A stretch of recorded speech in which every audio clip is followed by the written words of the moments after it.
नमस्कार दोस्तों, मैं आप और आज जो कहानी मैं आपको सुनाने जा रहा हूँ वो सिर्फ एक कहानी नहीं बल्कि एक ऐसा सच है जो इंसानियत को झकझोर देगा। दोस्तों, मध्य प्रदेश का ग्वालियर जिला, मुरार इलाका। दोस्तों, ग्वालियर के इसी इलाके से एक दिल दहला देने वाली मामला सामने आया है। पुलिस को 2 सितंबर की रात एक फ़ोन कॉल आया।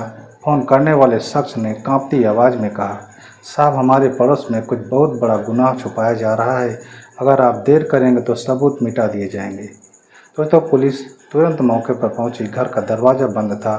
कई बार खटखटाने पर भी अंदर से कोई जवाब नहीं मिला। आखिरकार जब पुलिस ने दरवाज़ा तोड़ा तो जो नज़ारा अंदर देखा गया वो हर किसी की रूह कँपा देने वाली थी। दोस्तों, अब आगे इस कहानी में क्या होगा इसे जानने से पहले आपसे गुजारिश है कि वीडियो को लाइक और चैनल को हमारे सब्सक्राइब जरूर कर लीजिए ताकि हमारा हौसला बढ़ता रहे और वीडियो में अंत तक जरूर बने रहें। तो चलिए दोस्तों, अब कहानी को शुरू करते हैं। दोस्तों, एक कमरे के कोने में 14 वर्ष की एक लड़की बंधी हुई मिली। उसके हाथ पैर रस्सियों से जकड़े हुए थे और मुंह पर टेप चिपकी हुई थी। लड़की की हालत देखकर साफ कहा जाता था कि वो कई दिनों से भूखी प्यासी थी। लेकिन दोस्तों, असली झटका तो तब लगा जब लड़की को छुड़ाने के बाद उसने जो बयान दिया उसने पूरे इलाके को हिला कर रख दिया। लड़की ने कहा, मुझे यहाँ पिछले 12 दिनों से बंद करके रखा गया है। अंकल कहते थे अगर मैंने बाहर किसी को बताया तो मेरे पापा को गोली मार देंगे। और अब आप ज़रा सोचिए दोस्तों, ये अंकल कोई अनजान इंसान नहीं था बल्कि वही आदमी था जिसे मोहल्ले वाले सम्मानित समाज सेवी कहा करते थे। जी हाँ दोस्तों, बाहर से शरीफ और अंदर से एकदम दरिंदा। अब सवाल ये उठता है दोस्तों कि आखिर इस समाज सेवी के घर में 14 साल की बच्ची कैसे पहुंची। बच्ची के परिवार को इन 12 दिनों तक कुछ भनक क्यों नहीं लगी। और सबसे बड़ा सवाल, क्या ये सिर्फ एक बच्ची का मामला है या इसके पीछे कोई और बड़ा रैकेट छिपा है। पुलिस ने मौके से मोबाइल, लैपटॉप और कुछ सीसीटीवी फुटेज भी जब्त की है। दोस्तों, सूत्रों के मुताबिक इन सबूतों में ऐसे राज छिपे हैं जो आने वाले दिनों में और भी बड़े खुलासे कर सकते हैं। दोस्तों, इस केस की तह तक जाना बहुत ज़रूरी है क्योंकि ये सिर्फ एक बच्चे की नहीं बल्कि पूरे समाज की सुरक्षा का सवाल है। दोस्तों, अब जो पुलिस की शुरुआती जांच में सामने आया है उसने इस केस को और भी पेचीदा बना दिया है। पुलिस ने जब आरोपी के घर की तलाशी शुरू की तो वहां से कई चौंकाने वाले सबूत भी मिले हैं। सबसे पहले मोबाइल, लैपटॉप जिनमें बच्ची की तस्वीर और कुछ वीडियो रिकॉर्डिंग पाई गई है। इसके अलावा पुलिस को एक डायरी भी मिली है जिसमें कई नंबर और नाम लिखे हुए थे। सूत्रों का कहना है कि ये नाम सिर्फ दोस्तों या रिश्तेदारों के नहीं बल्कि उन लोगों के हो सकते हैं जो इस गंदे खेल में शामिल हों। और एक पड़ोसी ने यह भी कहा कि भाई साहब, हमें तो हमेशा लगता था कि ये आदमी नेक इंसान है। हर त्यौहार पर गरीब बच्चों को कपड़े बांटता था, स्कूल की फीस भर देता था, लेकिन अंदर से ये ऐसा निकलेगा किसी ने इसके ऊपर कुछ सोचा ही नहीं था। वहीं दूसरी तरफ कुछ लोग ये भी कह रहे थे कि आरोपी के घर में अक्सर अनजान लोग आते जाते रहते थे। वहीं की एक बुजुर्ग महिला ने यह भी बताया कि कई बार मैंने देखा कि रात के वक्त अजीब लोग उसके घर आते थे। मैंने तो सोचा कोई काम धंधे का मामला होगा, लेकिन असलियत जानकर अब तो पैरों तले जैसे जमीन खिसक गई हो। तो सबसे बड़ा झटका तब लगा जब पुलिस ने बच्ची की काउंसलिंग करवाई। काउंसलिंग में बच्चे ने जो कुछ कहा वो सुनकर हर किसी की आंखों से आंसू आ गए। उस लड़की ने बताया, अंकल मुझे पहले टॉफ़ी और गिफ्ट देते थे, कहते थे तुम मेरी बेटी जैसी हो, लेकिन एक दिन अचानक उन्होंने मुझे कमरे में बंद कर दिया और धमकाया कि अगर मैंने किसी को बताया तो मेरे घर वालों को मार देंगे।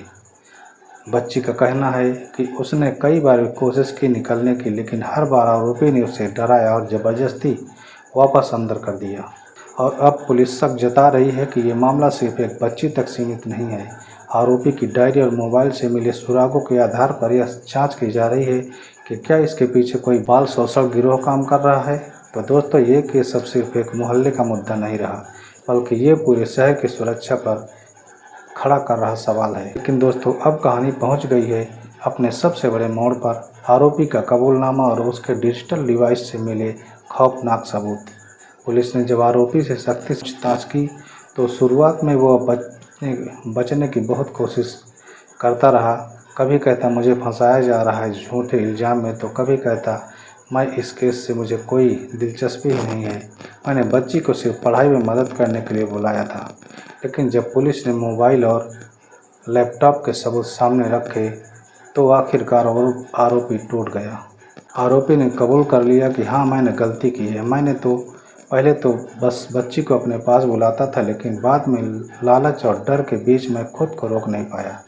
दोस्तों, सबसे बड़ा खुलासा आरोपी के लैपटॉप से हुआ। जांच में पता चला कि आरोपी सिर्फ बच्ची को कैद करके नहीं रखता था, बल्कि उसकी तस्वीरें और वीडियो बनाकर उन्हें डार्क वेब पर अपलोड भी किया करता था। कुछ फाइलों में यह भी साफ हुआ है कि आरोपी का संपर्क बाहर के लोगों से था, जो इन वीडियो के बदले मोटी रकम चुकाते थे। सीएसपी ग्वालियर का बयान, लैपटॉप से जो डाटा मिला है वो बेहद गंभीर। इसमें कई और नाबालिग बच्चों की तस्वीरें और वीडियो शामिल है। हम इस बात की जांच कर रहे हैं कि ये बच्चियां कौन हैं और कहां की रहने वाली हैं।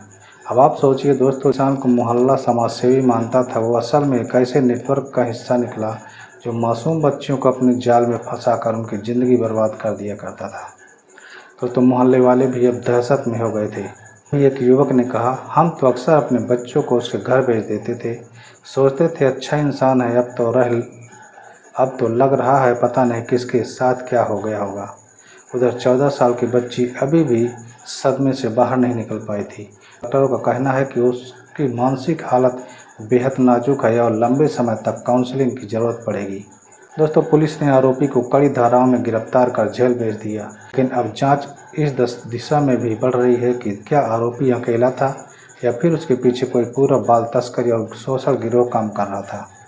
आरोपी का कबूलनामा, लैपटॉप और मोबाइल से निकले वीडियो ने पूरे मोहल्ले ही नहीं बल्कि पूरे शहर को हिलाकर रख दिया था। लेकिन दोस्तों, अब बारी थी अदालत की, जहां इंसाफ होना बाकी था। कोर्ट की सुनवाई शुरू हुई। पुलिस ने चार्जशीट दाखिल की, जिसमें पॉक्सो एक्ट, रेप, अपहरण और आईटी एक्ट की गंभीर धाराएं लगाई गई। सबूत के तौर पर डीएनए रिपोर्ट, वीडियो रिकॉर्डिंग, बच्ची का मजिस्ट्रेट के सामने बयान और लैपटॉप से मिली फाइलें पेश की गई। गवाहों के बयान ने आरोपी की करतूतों पर और शिकंजा कस दिया। एक पड़ोसी ने कोर्ट में साफ साफ कहा कि मैंने कई बार देखा कि बच्ची को जबरदस्ती अंदर ले जाया जा रहा था, लेकिन डर के कारण मैं पहले कुछ नहीं बोल पाया। बच्ची ने भी अदालत में साहस जुटाकर गवाही दी।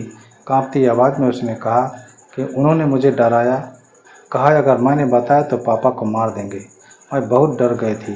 सबूत इतने पुख्ता थे कि बचाव पक्ष के पास कहने के कुछ बचा ही नहीं था। आखिरकार अदालत ने शब्दों में फैसला सुनाया।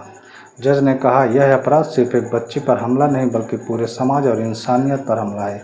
ऐसे अपराधियों को बख्शा नहीं जा सकता। और फिर अदालत ने आरोपी को आजीवन कारावास की सज़ा सुनाई। तो इतना ही नहीं, बच्ची के परिवार को सरकार की ओर से आर्थिक मदद और काउंसलिंग की सुविधा भी दी गई। दोस्तों, इस केस ने हमें कई सबक दिए हैं। हमें अपने बच्चों की मासूमियत को कभी हल्के में नहीं लेना चाहिए। अगर बच्चा अचानक चुपचाप या डरपोक हो जाए तो तुरंत ध्यान देना जरूरी होता है। सबसे अहम सवाल जो समाज को ऐसे दरिंदों के खिलाफ एकजुट होकर खड़ा होना होगा। बच्ची अब धीरे धीरे इस सदमे से बाहर निकलने की कोशिश कर रही है। उसकी मुस्कान वापस लाने में वक्त लगेगा, लेकिन उम्मीद है कि इंसाफ की ये जीत उसके दिल में हिम्मत भर देगी। दोस्तों, ये थी छोटी सी कहानी। दोस्तों, ये कहानी आपको कैसी लगी कमेंट में अपनी राय हमें ज़रूर बताएं। और ऐसे ही आपराधिक घटनाओं को सुनने के लिए चैनल को सब्सक्राइब और वीडियो को लाइक ज़रूर करें। तो दोस्तों, मिलते हैं अगले नए वीडियो में। तब तक अपना और अपनों का ख्याल रखें। वीडियो देखने के लिए आपको बहुत बहुत धन्यवाद।